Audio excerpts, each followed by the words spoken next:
Are you looking for the best intermittent fasting advice out there? This video is gonna give you the top 10 tips for intermittent fasting. First of all, before I begin, I have to say that there isn't this one single piece of advice that's best for intermittent fasting, because we have different circumstances, we have different goals, and what's optimal for you isn't gonna be optimal for me. However, there are definitely these guidelines and tips that I think are kind of universals, and they do apply to everyone. Guidelines than actual rules. Number 1, fix your diet before you start fasting. If you were to stop everything that you're doing and just start fasting, then you would be pretty fine. You're not gonna die, and you may improve your health. But in a lot of the cases, most people's diets aren't fully optimized, and they have so much room for improvement already. If you've been eating a crappy diet for a while, then your first concern shouldn't be intermittent fasting, because you'll have a much more difficult time doing it. You'll also get more detox symptoms like nausea, headaches, diarrhea, vomiting, etc. To actually get through the initial phases of adaptation,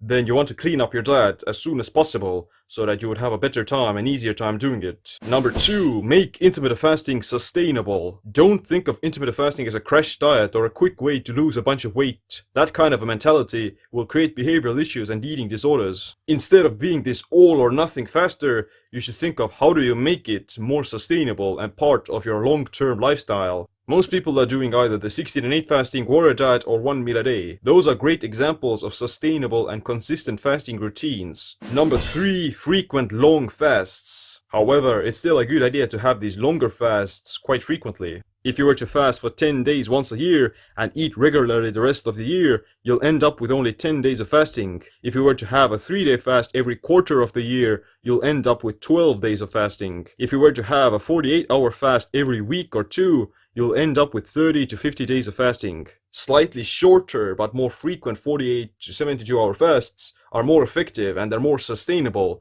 than these super long 7 to 10 day fasts that you can't really do that often. Can't do it. Number 4, electrolytes while doing longer fasts. When you are doing these longer fasts, then it's a good idea to have an additional source of electrolytes. In general, per 24 hours of fasting, you need about 2,000 to 3,000 milligrams of sodium, 25 to 4,000 milligrams of potassium, and 400 to 500 milligrams of magnesium. But I don't think that is needed to count exactly how much you're getting, and you should adjust your requirements based on your activity levels and sweating. On shorter daily fasts like 16 to 20 hours, electrolytes aren't inherently needed because it's such a short fast, but you do want to get them from food. Number 5, optimize your sleep. Getting enough quality sleep is a lot more important than fasting. Most of the benefits of fasting take effect during deep sleep, such as growth hormone and autophagy. If your sleep quality begins to suffer because of getting too stressed out because of fasting, drinking too much coffee while fasting, eating too close to bedtime, or suffering from insomnia, then it's not worth it. The key is to optimize your circadian rhythm by getting exposure to sunlight during the daytime, avoiding blue light at night, and not drinking caffeine in the afternoon. Exercising too close to bedtime can also keep you up at night. Number 6, go for longer walks while fasting. Being in a fasted state already puts you into deeper ketosis, which makes fatty acids your primary fuel source. Walking is a low-intensity exercise that uses only fat for fuel already. That combo of fasting, ketosis plus walking is a great way to burn more fat. Walking is also so low intensity that it's not going to fry your nervous system such as HIIT or weights do. Not so fast. Number 7, don't become addicted to coffee. There's a common tendency for a lot of people who are doing intermittent fasting to become addicted to caffeine and other stimulants. It does stimulate autophagy, promotes ketosis, increases metabolic rate, and protects against Alzheimer's, but only in the right dose. You don't want to drink coffee after 2 p.m. because the caffeine will stay in your bloodstream until the evening and interferes with sleep. Drinking coffee immediately after waking up isn't optimal either, because you'll interfere with the natural release of cortisol. Number 8, don't underfeed yourself. Fasting doesn't slow down your metabolism by itself. In fact, 48 hours of fasting can actually raise it by 3 to 14%.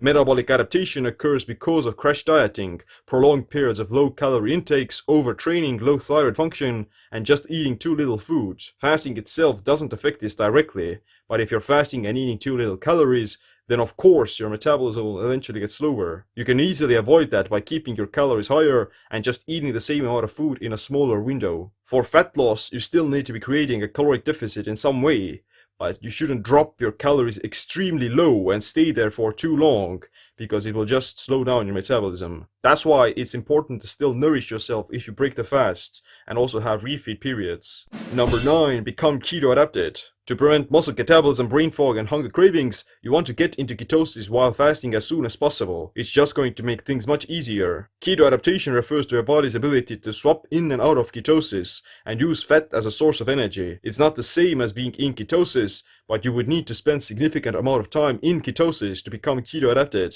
You don't have to be eating a full-on strict ketogenic diet to become keto adapted. But to maintain keto adaptation, you need to be practicing some form of intermittent fasting and at least controlling your carb intake strategically. Strategery. Number 10. Do resistance training. Muscle mass is incredibly important for longevity and anti-aging.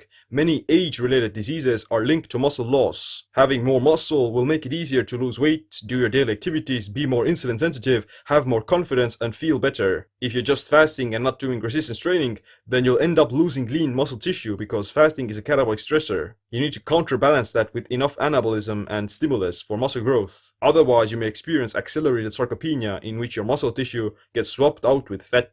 The most important thing you should keep in mind is how do you make intermittent fasting more sustainable and fit your lifestyle. It doesn't matter if you fast really hard and then quit, and at the same time it doesn't matter if you're fasting in a wrong way that kind of jeopardizes all of your efforts. If you want to learn more about optimizing and making intermittent fasting sustainable for muscle growth, fat loss, and longevity, then check out my book Metabolic Autophagy. But other than that, thanks for watching this video. Make sure you click the like, subscribe, notification bell as well. My name is Seem. Stay sustainable, stay empowered.